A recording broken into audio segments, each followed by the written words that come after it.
കളർഫുള്ളായിട്ടുള്ള കാര്യം ഹെൽപ്പ് കണ്ടില്ല. കളർഫുള്ളായിട്ട് പോകാൻ ആഗ്രഹിക്കുന്ന ആളാണ്. നാട്ടിൽ ഈ ഉല്ലാസയാത്ര പോകാനാണ് വേണ്ടത്. ഈ നമ്മളത് എല്ലാവരും ഒരു മണ്ണ വീട്ടിലേക്ക് പോകുക. ഉല്ലാസയാത്രകൾക്കാണ്. എല്ലാവർക്കും നമസ്കാരം. നമ്മളിപ്പോൾ കുറച്ച് ദിവസങ്ങളായിട്ട് കണ്ടുകൊണ്ടിരിക്കുന്ന ഒരു സംഭവം എന്ന് പറയുന്നത് കളർ ഇപ്പോൾ വരും എന്നുള്ള നമ്മളെ മോഹിപ്പിച്ച് കടന്നു കളയുന്ന ഒരു സിറ്റുവേഷനിലേക്ക് കൂടിയാണ് ഇപ്പോൾ പോയിക്കൊണ്ടിരിക്കുന്ന ഒരു സംശയം. ഇത് സംശയമല്ല, യാഥാർത്ഥ്യമാക്കാൻ ഇപ്പോൾ നമ്മുടെ ഗണേഷ് കുമാർ സാറ് വളരെയധികം മനസ്സുകൊണ്ട് ആഗ്രഹിക്കുന്ന ഒരു കാര്യമാണ്. പക്ഷേ ഇതിൽ രാഷ്ട്രീയമായിട്ടുള്ള കടന്നുകയറ്റം കയറി വരുമ്പോൾ സാറിൻ്റെ നിലപാട് മാറ്റേണ്ടി വരുമോ എന്നൊരു സംശയം. പക്ഷേ ഞങ്ങളുടെ കൂടെ നിൽക്കുകയാണെങ്കിൽ ഉറപ്പായിട്ടും സാർ ആഗ്രഹിക്കുന്ന പോലെ സാറിന് കളർഫുൾ ഡ്രസ്സുകളോടാണ് ഇഷ്ടം. സാർക്ക് കുട്ടികളെയാണ് ഇഷ്ടം. ഈ നാട്ടിലെ പാവപ്പെട്ട കുട്ടികൾക്ക് വസ്ത്രം കീറിപ്പൊളിഞ്ഞ വസ്ത്രം ഇട്ട് നടക്കുന്ന കുട്ടികൾക്ക്, വസ്ത്രം വാങ്ങാൻ പറ്റാത്ത കുട്ടികൾക്ക് കൃത്യമായി 1,00,000 രൂപ ഞാൻ എൻ്റെ ബ്രാൻഡിൽ ഞാൻ കൊടുക്കും.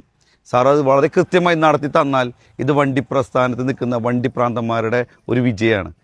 ഞാൻ ചെയ്യുന്ന ഈ പ്രവൃത്തിയിൽ കൂടെ നിൽക്കാൻ 10 പേര് കട്ടയ്ക്ക് കൂടെ നിന്ന വണ്ടിപ്രാന്തന്മാരുടെ ഓരോരുത്തരെയും ആഗ്രഹം നടത്താൻ തുല്യമായതുകൊണ്ട് ഇത് ഈ QR കോഡിൽ 10 രൂപ ഇടുന്ന ഓരോരുത്തരും അവരുടെ വിജയമാക്കാൻ വേണ്ടി, പിന്നെ ഈ 1,00,000 രൂപ ജയഗുരുവിൻ്റെ അല്ല, ഇത് കേരളത്തിലെ വണ്ടിപ്രാന്തന്മാരുടെ ഒരു ട്രീറ്റാണ് സാധുക്കളായ കുട്ടികൾക്ക്.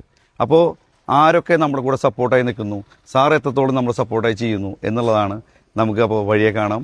ഇലക്ഷന് വേണ്ടി പറഞ്ഞ വാക്കുകളല്ല എന്നുള്ള വിശ്വാസത്തോടെ സാറേ ഒരുപാട് നന്ദി. Thank you.